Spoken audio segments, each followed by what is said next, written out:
Day 24, JT with the Truth of Trading channel. This week has been very flat, especially for the two assets I've been trading. You know, I've been a little busy at my extra job and haven't been as focused on the markets as I was last week, but you know, just monitoring it and trying to catch any bigger moves. There's just not much happening. It's just boring, you know. There's no volatility. It's, you know, how do you expect to pick up a good long trade if price doesn't go down to where you want it to go down at?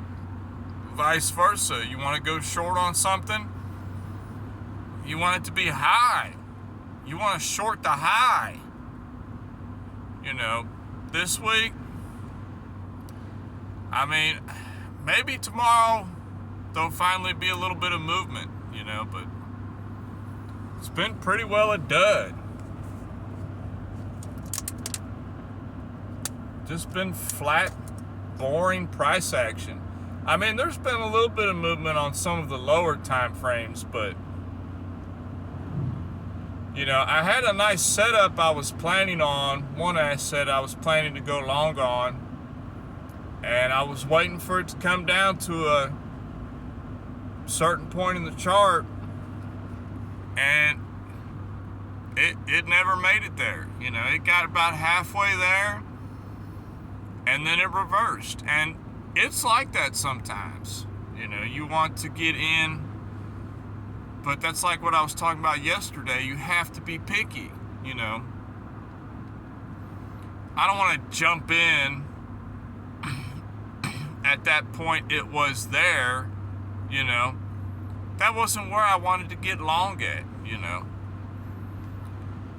The only chance I have to be successful is to long the bottoms and short the tops.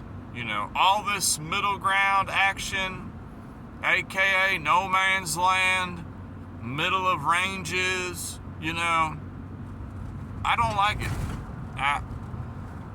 These are the kind of areas where in the past I have just lost and lost and lost. And, you know, I guess some people, they just have to trade.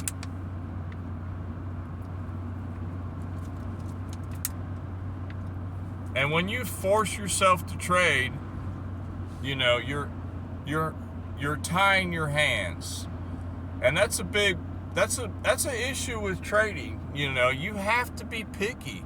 And you can go days, weeks. You know, there can be a period of time where you're just not seeing any good setups, you know, for your style. And can you handle that? Can you handle not trading at all? Can you handle just sitting back and waiting for an opportunity to present itself, you know? And when you're starting out or when you have a small account, you know, that's very hard to do because you feel like you got to do something. You got to do something. You know, I got to make money. People are making money on this move, you know. But is that the move you want? Is that really the move that will make you proud, you know? Oh, that was a good trade. Good call, you know. I got this set up right. You know, you're in the middle of the range and it just does a little wishy-washy up and down and then finally picks a direction, you know. No clear patterns, no, you know, I don't like that kind of trading. I need money more than anybody out there, but I've accepted that I have to be picky on my setup. If it's not there, it's not there. And, you know, today I was just kind of zooming out a little bit, looking at some of the higher time frames. And yeah, a lot of the higher time frames, they're looking like they're looking like, ready to go. This is what I want. But, I go down a little bit and it's just not there. It's doing the opposite of what I want to do. And that's kind of my little bit message of the day is, you want to align as many stars as you can. You want to have as many confluences as you can. And for me, if I'm going to go, say I want to go long on a particular asset,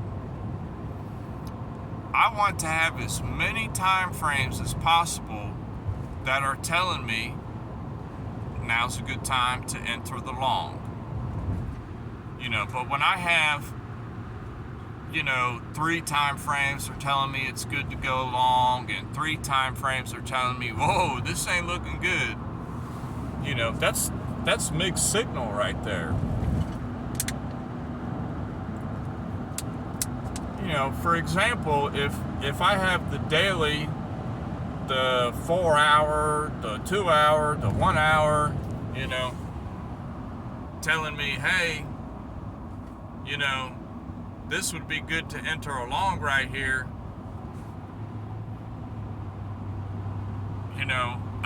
I'm gonna get in on the long, even though, for example, say the 15-minute and the 5-minute, those small, pathetic time frames, they might be saying, oh no, we need to go down. The bigger the time frame, the stronger it is, And eventually, yes, the smaller time frames, they can turn the tide for you, but you have to just prepare for any type of movement. If you're going to enter a trade if your hourly and 4 hour is looking good in your favor, but say the 5-minute and the 15-minute are not, you just have to prepare for any eventuality that 5 and 15-minute are going to go against you for a little bit, if that makes sense. And ideally you want to have like a 15-minute, an hour, a 4 hour, and a daily all in your favor. Man, that's dangerous right there. You get all 4 in your favor, that's really dangerous right there. You're on to something, But that doesn't happen very often, When it does happen, it's so fast. It happens so fast, and then you miss it.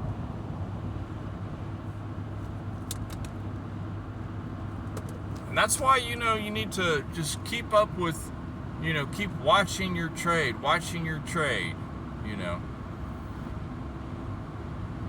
I was wanting to go long on this asset, and I seen, okay, these these smaller time frames, they're in my favor, and I wanted to go long, but some of the higher time frames, they were not in my favor.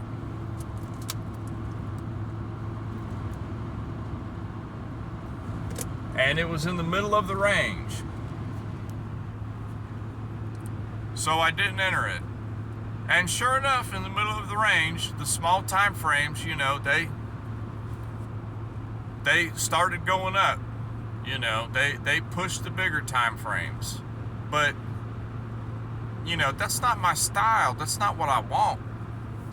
Especially, I'm talking about swing trades, On these swing trades that I've been taking, I want the higher time frames, 2 hour plus, to be in my favor, And that wasn't the case today. So it was a dud. No trade today.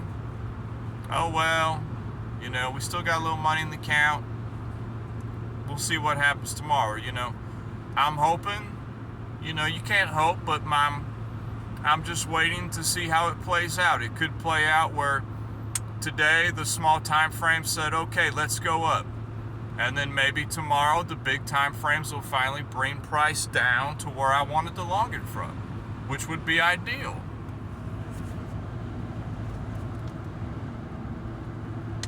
So you got to be patient. You got to wait. You got to wait for what you want. What do I want? If it ain't going to what I want, then I'm not getting in the trade, you know. And that's also good if you have a few different assets that you're looking at, because, you know, sometimes your asset, it might not do what you want for a while. But if you have another asset you're looking at, it might be doing what you wanted, a setup that you would take. So that's kind of my little message of the day. You know, you want to put together different time frames matching your idea. The more the better. You know, whoop-de-doo, you see that the 1 hour time frame is in your favor for a trade. Oh, that's nice. But did you look at the 4 hour, the 4H? Did you look at the 1 day? Did you look at the 30 minute, the 15 minute? Heck, did you look at the weekly? They all could be telling you a different story. And you're going to enter in on that 1 hour, and your trade, you might be up for a little bit, and then immediately all the other time frames are going to take it back down, you know. You have to put a big picture of all the time frames working in unison together. And that comes with experience, but, you know, that's all I got for today. You know, you want to look at many different time frames. You don't want to just always be on the 5 minute, you know, because eventually another time frame is going to push that 5 minute to do something else. You know, the 15 will come down on it and shove it down. You know, the 4 hour will go up and push it up where you want it to go down. You know, you have to keep an eye on different time frames in your trade. But that's all I got for today. I'll holler at y'all later. Peace.